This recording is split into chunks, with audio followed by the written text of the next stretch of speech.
Hello friends, study with पूजा में आपका स्वागत है। आज हम संधि पढ़ेंगे। संधि किसे कहते हैं, संधि कितने भेद होते हैं। संधि की परिभाषा, दो वर्णों के मेल से जो विकार या परिवर्तन उत्पन्न होता है उसे संधि कहते हैं। मतलब दो वर्णों के मेल, अगर संधि पूछे तो दो वर्णों के मेल से जो विकार का मतलब ही परिवर्तन होता है या उत्पन्न होता है, उसे ही संधि कहते हैं। अर्थात देख लेते हैं। संधि का अर्थ होता है मेल।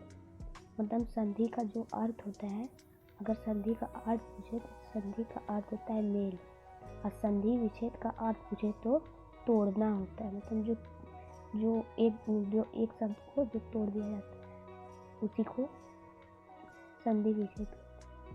संधि में पहला शब्द के अंतिम वर्ण एवं दूसरे शब्द के पहले वर्ण में होता है, उसे ही संधि कहते हैं। मतलब जो संधि के जो पहला शब्द होता है उसका अंतिम वर्ण एवं दूसरे शब्द के पहले वर्ण में जो होता है उसे संधि कहते हैं। उदाहरण में देखते हैं। भोजन प्लस आलय। भोजन प्लस जो संधि का जो पहला शब्द है इसका अंतिम वर्ण न का अ में उच्चारण होता है, और